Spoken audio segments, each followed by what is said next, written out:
What's up, you guys? It's me, Kanisha, and you are back here with me at the K-Suite. I'm so happy to have you guys here. If this is your first time, like, subscribe, and hit that notification button and stay with me because we got a lot to talk about today. So I just want to draw attention to the fact that I got my hair all dolled up because you know what, you guys, honestly, your girl has been rocking plaits, hair bonnets, scarves during this quarantine, and I'm just sick of it. I'm sick of it. I want to get dolled up, and you guys are giving me a reason to get all purdy, so thank you. So if you're anything like me right now, you're going through the lockdown if you're in Toronto. Unfortunately, we just don't get it. So we're having to go back to square one and do the lockdown thing again for 28 days. I don't know if you guys are like me, but I'm tired of it. So today, guys, I'm going to be talking about anxiety, okay? And this is the perfect time because I know that some of you guys are out there feeling it.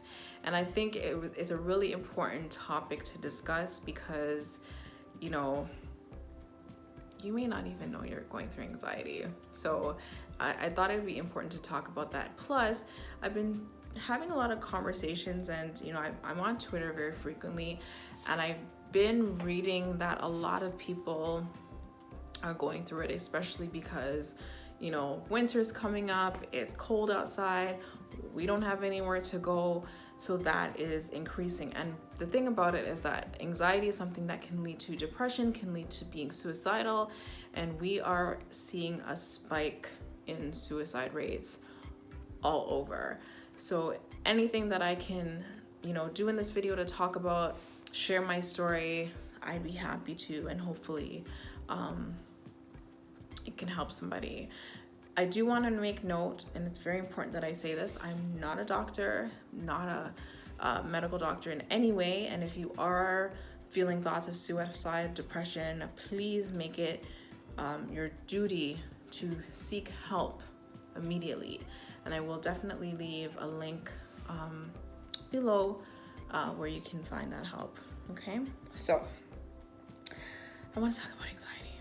Now, anxiety is a very common thing in us human beings. We all go through it.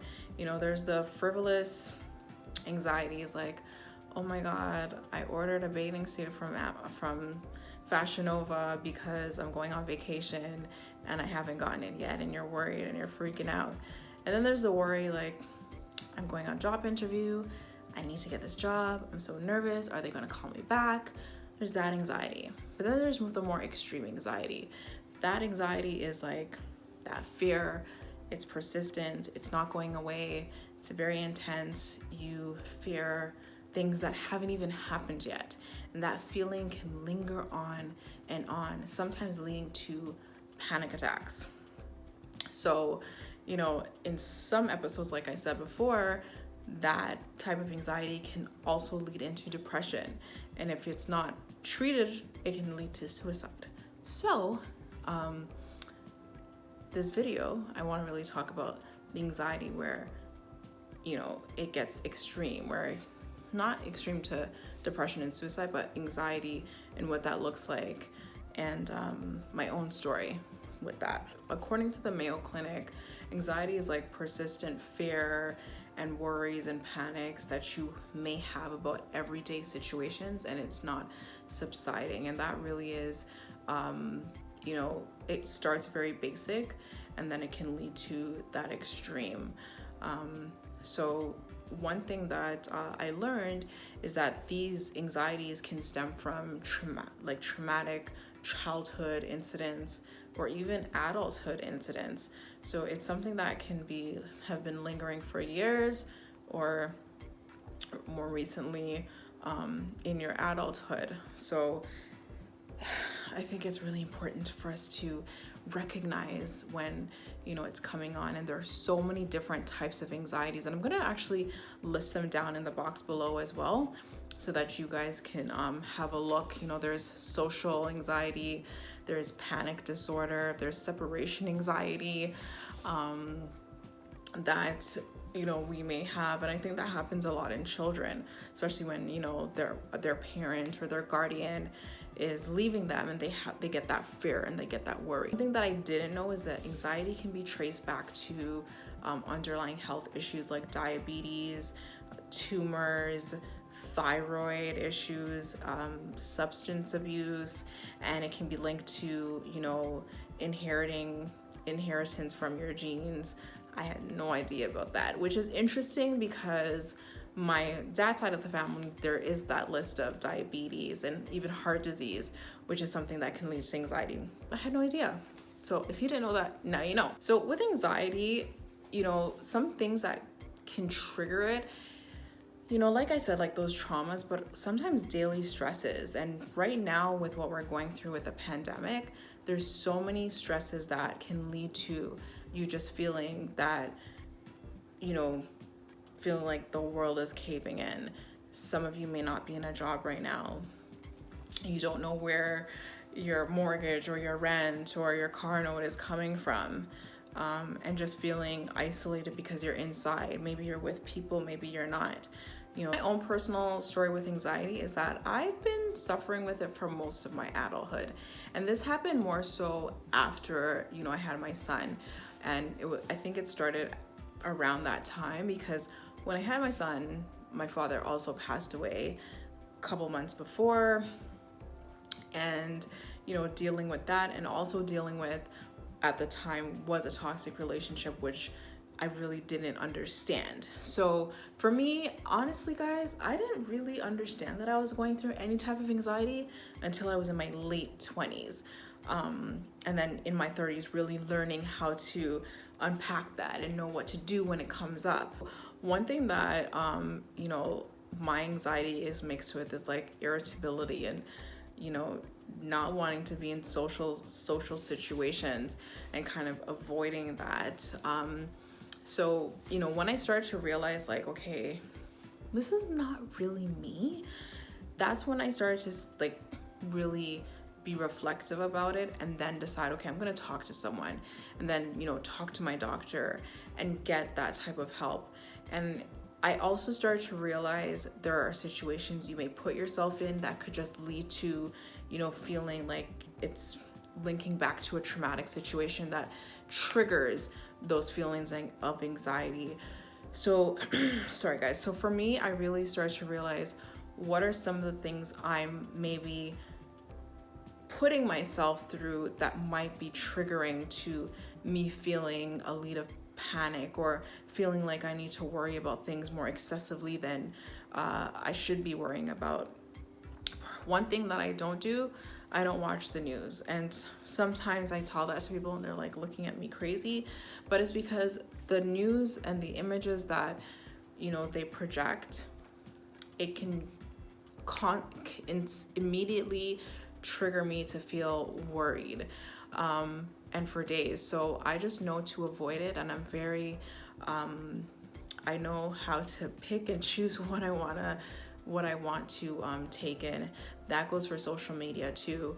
I'm very selective of who I follow, what feeds I'm following, because I don't want anything that's really going to get into my mind and make me feel like I need to worry or I need to feel like I'm fearing something. So one of my conflicting personality traits with dealing with anxiety is that I'm an empath. So I often feel empathetic to situations that people are going through, and sometimes I end up internalizing that. So I've had to be very mindful of, what I'm taking in, so to speak, and know when to turn off that part of my emotion that's going to internalize it. It's very hard to put it into words, but I've had to trick my mind into that almost. I don't want to feel like I can't be there for people, so I've had to learn to kind of say, okay, Kenesha, invest this much, but not the whole thing. And it's hard because I'm that friend that I like to be there for my friends, especially when they're going through something. But I've had to sometimes be selfish and say to myself, you can't take this on, especially if I'm going through my own issues. I have to know when to say, okay, I empathize with you and I feel you, but I need to put myself first, or otherwise I'm gonna trip myself out. So, for me, it's never about not wanting to be there for somebody. It's just knowing that I need to also be there for myself. And that has taken me years and years to figure out. So, another thing about my anxiety, I've associated with food. So if my diet is terrible, my anxiety is it's really bad. I found that, like, when I'm in a zone where I'm juicing or I'm eating more fruits and vegetables, no carbs, my anxiety is not even there. But the minute I indulge in carbs, my anxiety goes through the roof. The minute if I have a drink or two, I can feel my anxiety come on maybe a day or two later. So I've had to come to realize and really self-monitor myself to figure out, okay, what is it that's triggering me, and what are the things that I need help on. So another thing about me is that I have histamine intolerance. So that is something that leads to anxiety too. And if you guys want to know more about histamine intolerance, it's something I can definitely talk about. But a lot of people don't know that if you have a histamine intolerance, that can trigger your anxiety. So there's a lot of health related issues, kind of like what I touched on before. If you know more about it, you can learn to kind of control your anxiety. But I don't want to dismiss the idea of speaking to somebody. So, if you have your anxiety, you should be seeking medical attention just to get, help just to talk to somebody.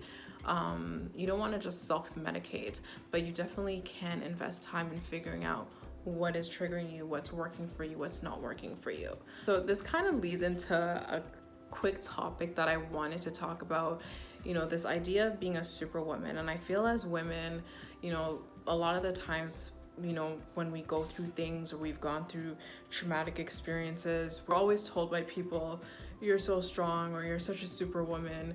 And I know that a lot of people mean well when they talk to us and they tell us that, but personally, I've grown to realize that it's a bit of an insult, because being a superwoman means you're taking on the world and you can take on all the stresses of the world, and that is not a good thing.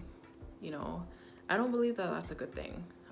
Because the world is such a heavy place, and to be okay with seeing someone burden themselves with that, it's a lot and it's hard, and it comes with a lot of damages, like anxiety, like depression, like suicide, right? So to tell someone that sorry guys, I'm losing my voice here, but to tell I'm not crying but to tell someone that they're superwoman, and they're this strong person, it could be coming from a good place, but you have to be very mindful. It's better to check on the person and see how they're doing, because taking on that weight is not easy. It comes with a price, right? So I've learned, especially in the last 2 years, the word superwoman and the word, oh, you're so strong, it comes with a lot of weight, and we have to really be careful when we say those words to somebody. Just something for you to think about. You might agree with me, you might not agree with me, but that's my piece on that. And I love Alicia Keys, but I don't agree with that song. Superwoman, I don't know. So anyways, guys, so this is my two-piece, my point of view, my feelings, some of my experiences with anxiety. Maybe you can relate to it. Maybe you know somebody who's going through it, and maybe this video might help them in a little way. Whether it's to just reflect, figure out what are the tools that you need to help you go through it, figure out what are the things that might trigger you and how to avoid it. If you need to talk to somebody, I definitely advise you to do that as well. So without further ado, I'm going to definitely leave you guys with love and light and a lot of guidance. I know we're all going through this crazy, uncertain time right now, but the more we stick together and kind of see that, you know, the world is still turning as it is, but it's different and it's turning different. And I don't think it's something that we should avoid. We should just really start taking it one day at a time and being patient with ourselves, being patient with each other, you know, and love each other, love ourselves. Don't take things too seriously. Just breathe. So anyways, guys, I hope you enjoyed this video. It's a bit of a different tone from what I usually post, but you know, with my channel, I'm really trying to, you know, talk about everything and be as transparent as possible, and hopefully through this vehicle I can in some way inspire somebody if they're going through something. If not, cool. But you know, it's just a place where I feel like I can talk about some of my own experiences and gather a couple of ears or two. But anyhow, y'all, thank you for listening. I so appreciate it. Don't forget to like, subscribe, hit that notification button, visit the site for new content, drop me an email if you need to, and don't forget to drop by the suite next week.